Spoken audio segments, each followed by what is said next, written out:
border of Damascus northward to the coast of Hamath. For these are his sides, east and west. A portion for Dan. A portion for Dan. Now, what is this naming? A portion for who? Dan. But what is Dan a part of? What is Dan called? What is the plural word that's used at the top of the verse? Tribes.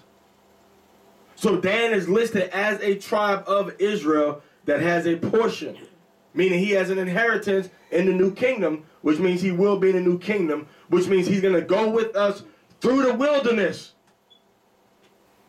And if he goes with us through the wilderness, he's going to get into New Jerusalem, into Israel. In order for him to go to the wilderness, that means what? He's got to be gathered with the other tribes of Yasha'Allah and brought back into the land of Yasha'Allah after he goes to the wilderness with all his brothers and sisters. That's the only way Dan's going to get into Israel. That's the most I can just give him a, just give him a free ticket. Read verse 2. And by the border of Dan. The border of who? Dan. The tribe of who? Dan. The family of who? Dan. These people are who?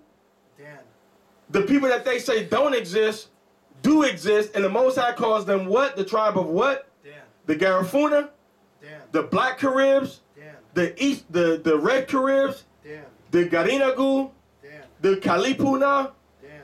The Garinago? Dan.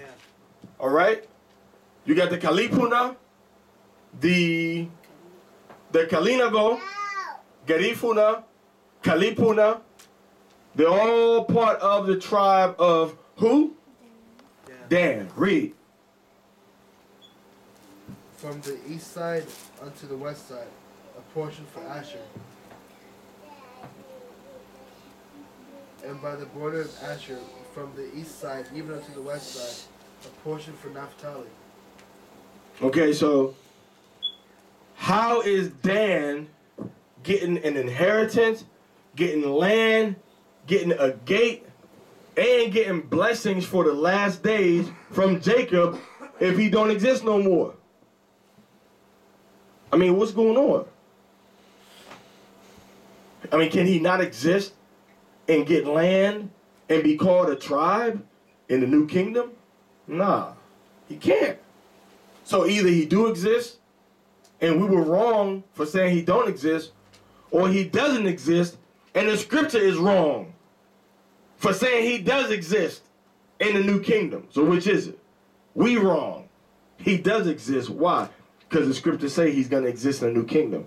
Because Jacob put a blessing on him. Jacob said this was going to, excuse me, not a blessing. Jacob said this is what's going to be happening to you in the last days. Okay? So, first he went from who he was, now we're going into the fact that he actually really exists. Okay? So we went over the and this is just like the tip of the iceberg. This is just showing that kind of like superficially about Dan, about how he exists, about where his people are. You heard from your house, Shah? Shalom. About the tribe of Dan, about him existing as a family of people, about him still being part of the tribes of Israel, and about the fact that he got a blessing from his father, and the fact that his father acknowledges his presence in the last days. And the Most High acknowledges his presence where? In the new kingdom. And they themselves tell you, look, we came here before slavery. Some of us came here before slavery from West Africa. From Mali, under Mansa Musa's brother, Abu Bakari. Mansa Musa, who was the richest man that we can record and prove in history. All right?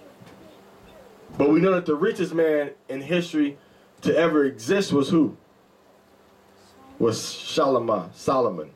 We know he was the most rich man that ever existed. Khan? Okay, so That goes into the tribe of Dan. That goes into a superficial aspect of Dan's history from his own mouth, as well as the Garifuna. Okay, now what we really want to pull up is put Garifuna language, African elements. You're spelling something wrong.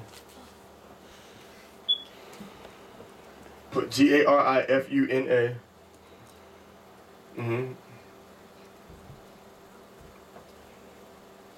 Language.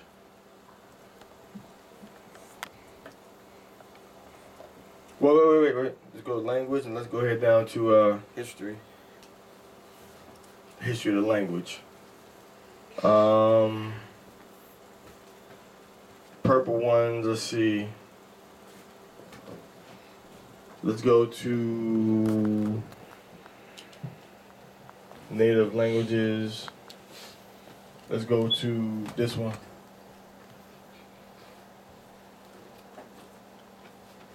And put in control F.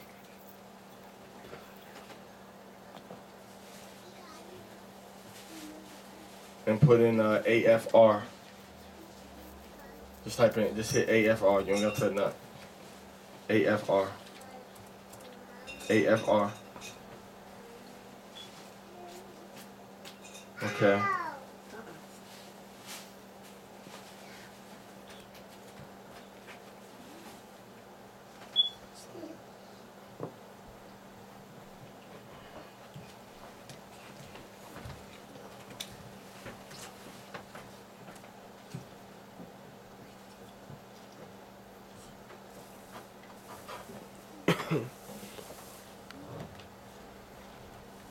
All right, go down some.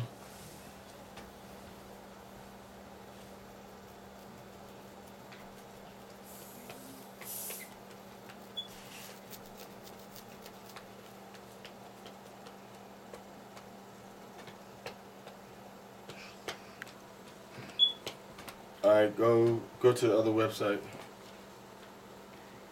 Maybe the one down from there. What we want to show is that that the scholars, the people themselves, they don't say that they go to Control F. Same thing. Hit the last button here. I hit Enter. African. Okay, let's go back again, because it's something where it tells you that the language that they spoke was not an African-based language. It was a Carib-based language.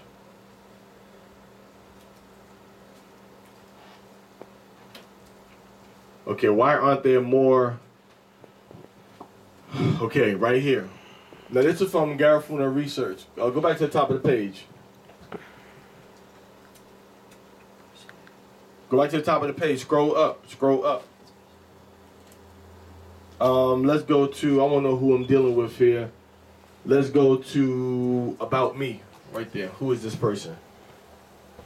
Go there. About Me, on the right side of the screen, right there. Click that. Okay. Michelle Forbes, PhD, so she wrote a doctorate. This research has been made possible through funding from the University of Missouri, Chancellor's Dissertation Completion Fellowship, and a Fulbright Scholarship. This website was created at the request of numerous colleagues, frustrated conflicting information about Garifuna history on the internet. Many websites, although well-meaning, contain speculative or misinformation or adhere to only one side of the Garifuna story. Go up. This website does not pretend to know all the answers. Go up. But instead, what is presented is carefully researched. Go up so I can read the rest. Just because it is documented does not make it the truth. So this is why an evidence must also be suspiciously scrutinized for bias and hidden agenda. Okay, I accept full responsibilities for the typos, mistranslations, and misinterpreted data. Go ahead up. So this is a linguist. She has a doctorate in Romance languages and literature. That means that Romani, Portuguese, Spanish, Spanish, Italian, and French are 5 of the Romance languages. My dissertation was a socio-linguistic history of the Garifuna language in pre-history to present, including proposed plan for language and. So this is an Israelite woman that studied the language. Okay, that's the point that we're looking at. This is not a Gentile coming telling you about our history. This is an Israelite telling us about our languages and our history after she actually went and dealt with the people about our history and our language. Go up some more. Okay, she taught, I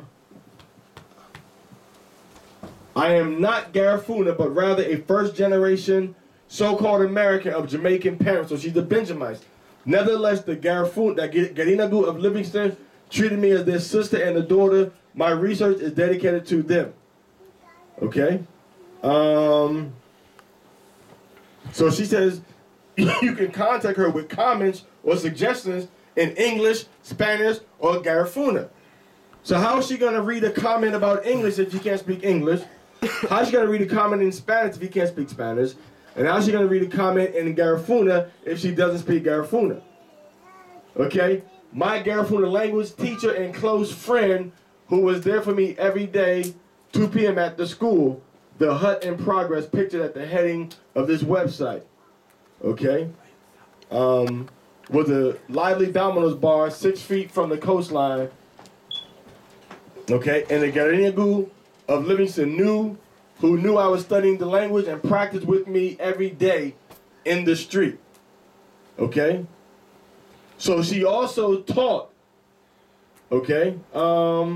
She taught introduction to the Afro-descendant, to the cultures of Afro-descendants of the Caribbean and Central America. That's what she taught.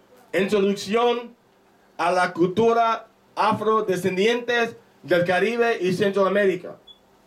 So word for word translation is introduction to the cultures, Afro-descendants of Caribbean or Carib and Central America.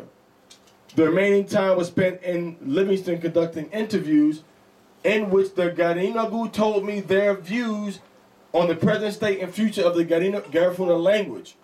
Okay, everybody got that, right? So this is not no fly-by-night, unlike me, this is a person that has actual documented academic support of what she's doing and is trilingual. Speaks Garifuna, speaks Spanish, and can speak English, okay? Now, let's go back. Este lado aquí, vete por este lado. Okay? Go back. Now, go down now. Go down. So let's see what this sister actually hit the star. Hit the star on the web, on the browser. Hit the star. Okay, now hit done. Okay, now scroll down.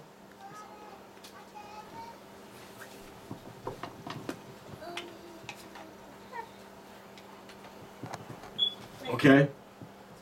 Now her question is this. Go up some. Go down, go down. Bring this to the top.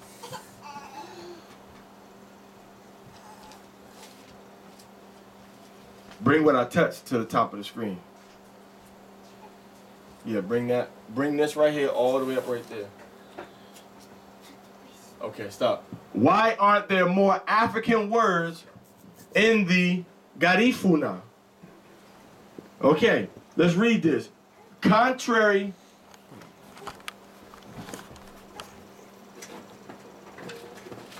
okay, let me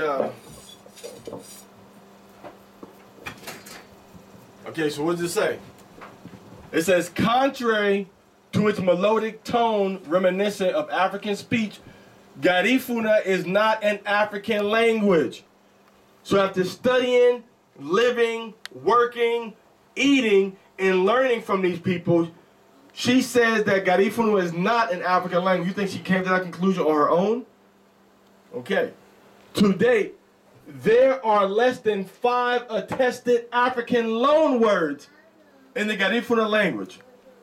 So you trying to tell me that some so-called slaves, close that book, Kaya, came on a ship and got shipwrecked and only 5 of their words lasted? How did they undergo such a cultural immersion? Because they were the same people. Because the majority of the ones that came, give that book to Amaria. Put that on the bench. There's only one logical explanation for this. Who can figure it out? If you had Israelites that came from West Africa into the Garinagu or into the Danite culture in the Caribbean, why is there only 5 words survive? Because the ones that came from West Africa were the minority. The ones that were already there, whether they were black Caribs or red Caribs, were the majority. They were the dominant culture. You can't have the Africans come over and be the dominant culture and only 5 words survive. How does that happen? Well, that doesn't happen in history. Okay, so now let's continue reading. When two languages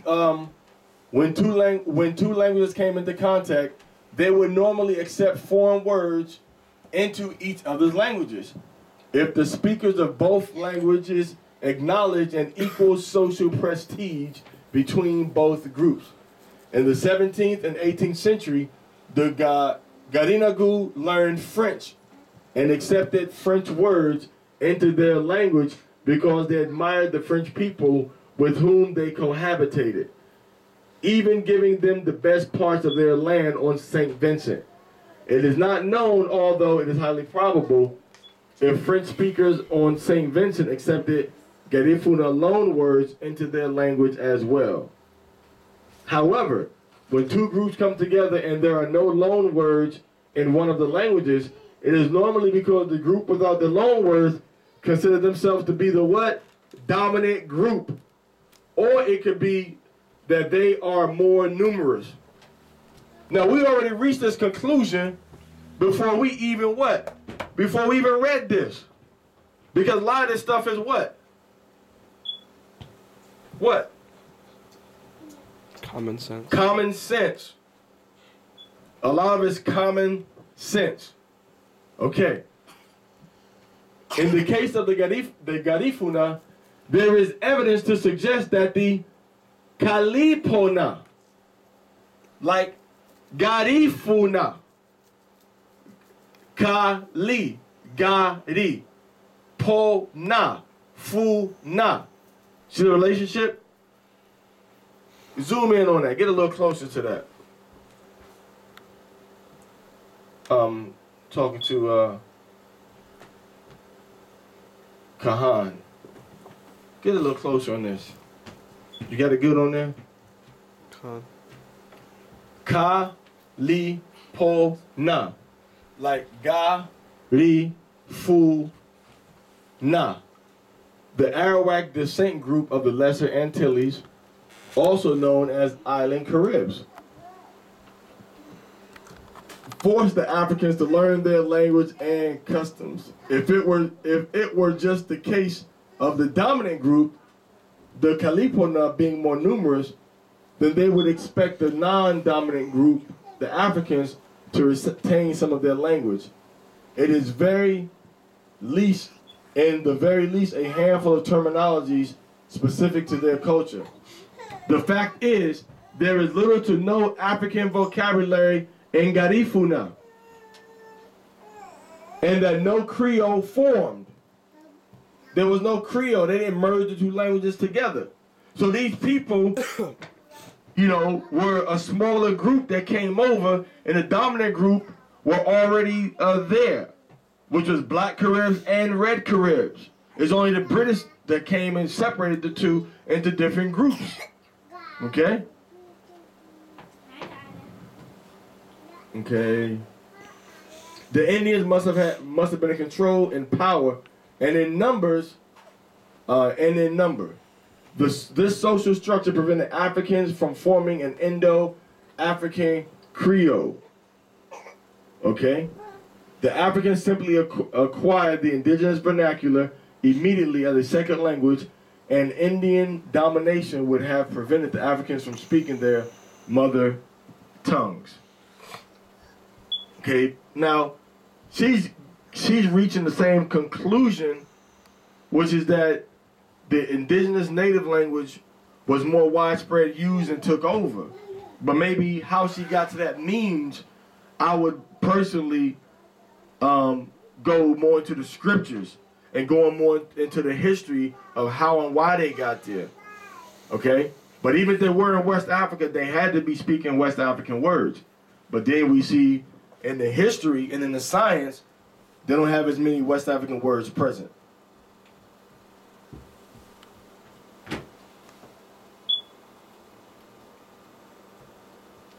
Is it true that Garifuna is 45% Arawak, 25% Carib, 15% French, and the rest is Spanish and English? This may have been true early in the 1600s, but it's not true today. Okay? This formula refers to the vocabulary of the language, not the entire structure. This formula was based on the vocabulary of the indigenous peoples of the island of Dominica. One of the first linguists to analyze Garifuna language was Claudius de Goeje. In the early to mid-1600s, de Goeje, a specialist in northern South American languages, argues that 28% of Carib vocabulary was Carib.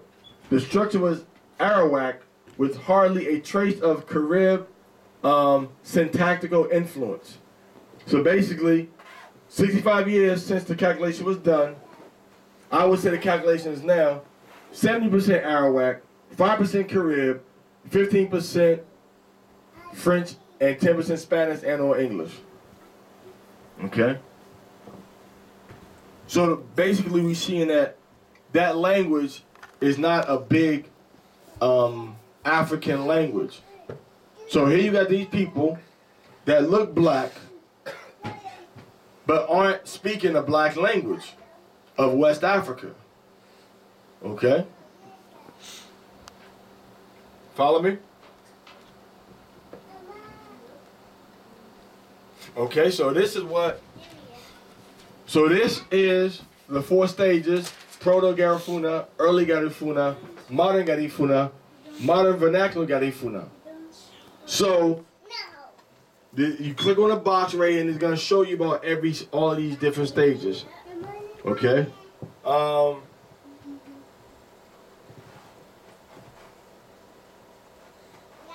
Now, this is one thing that they do say. They do say that the pronunciation and the emphasis on the word, she said it up here earlier. She does tell you that the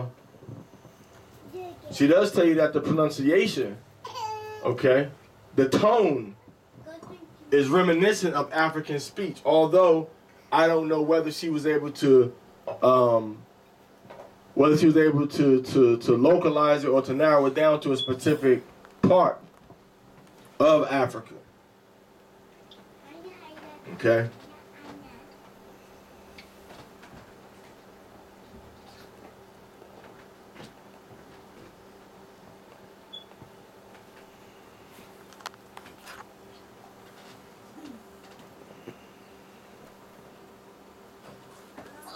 Now this is all these pictures I'm guessing are in Guatemala and Livingston.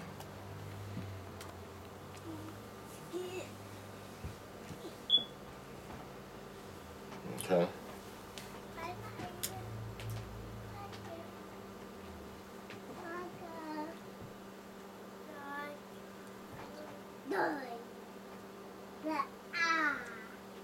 So here we see something right here.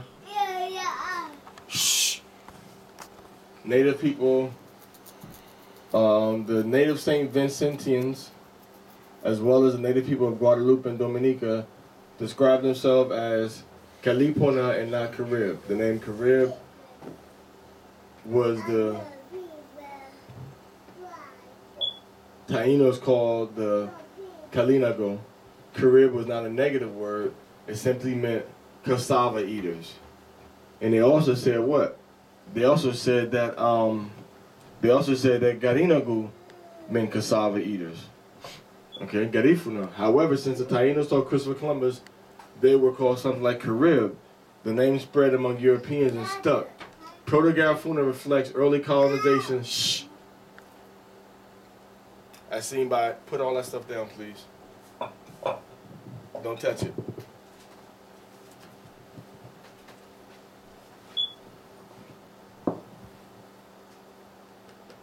Put that book right here.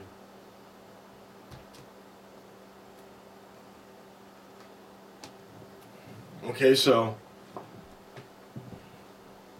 of course you got to get Libby. Okay. So anyway, this is getting to a whole different aspect. So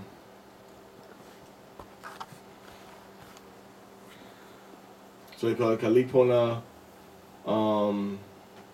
Proto-Garifuna reflects early colonization. Okay. Native people of South America have referred to themselves as Galibi. Carib hopes that the concept will be easy to understand. Okay, so these are all Danites. Okay.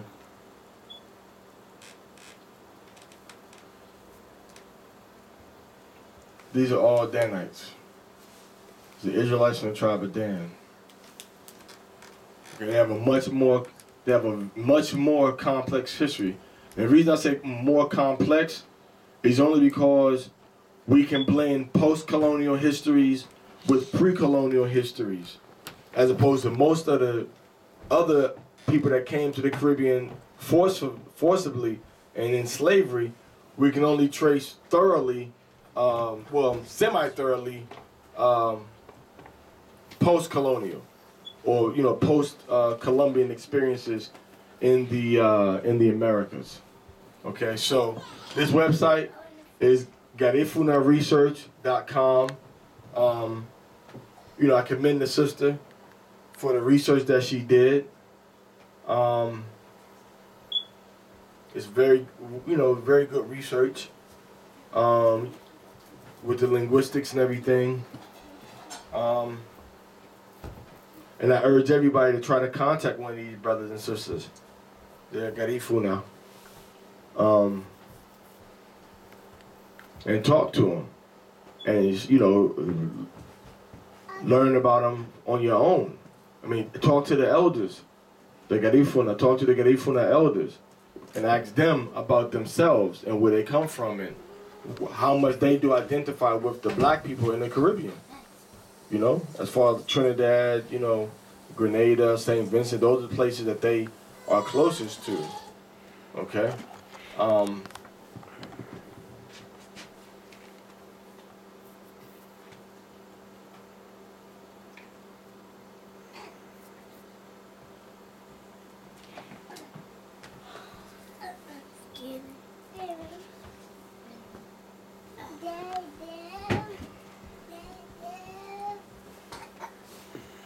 All right, so we're gonna get off this page now. I think we finished with the Garifuna breakdown. We went into Dan, kind of thoroughly. We got a lot of stuff from internet, but source right there. We got a lot of stuff on the different islands, right? We got the islands, the St. Vincent's, and we got Trinidad, and we got Bahamas on there too, right?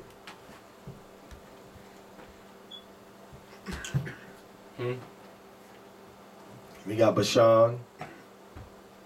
Okay, how they leap from Bashan. There's Bashan right there in East Manasseh. And also, let me tell you about this Bashan thing. Bashan is in East Manasseh. Now check this out. Remember they said earlier that the Lucayo migrated from some of the Taino areas? Remember that? They said that the Lucayo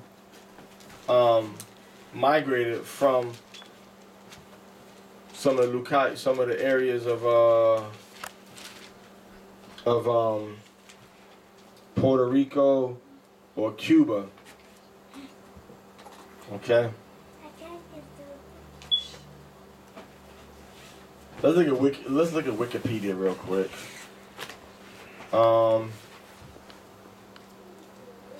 It means people of the island.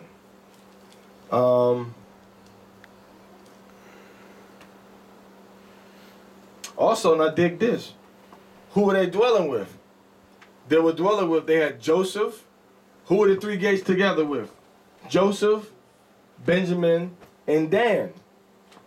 So the Lucayo, which is right above Bahamas, okay, you got Joseph right here, and then you got Lucayo there, and then you have Benjamin over here.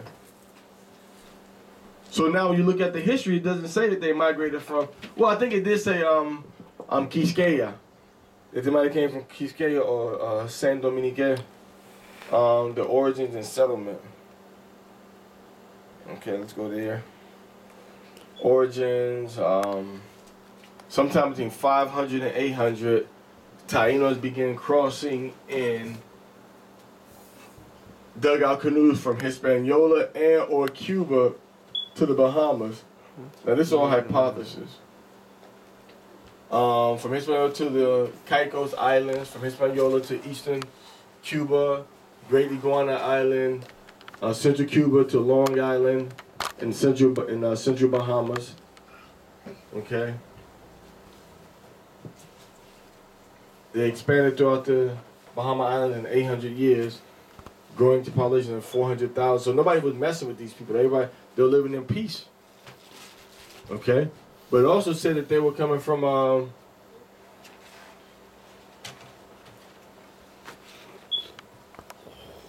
now it's saying that possibly that the people in Bahamas were more closely related to people other than, no, the people in Caicos Islands differ from those found elsewhere in the Bahamas, resembling sites in Hispaniola. So he's saying that the Caicos Islands might have been occupied by Turks and Caicos might have been occupied by these island people right here, Hispaniola, which is Simeon's territory. Okay? Anybody got that? But actually, remember Manasseh in the scriptures, when you look on the map again. Okay? So, that's how close it is. Map of Bahamas, excluding Turks and Caicos Island. Okay?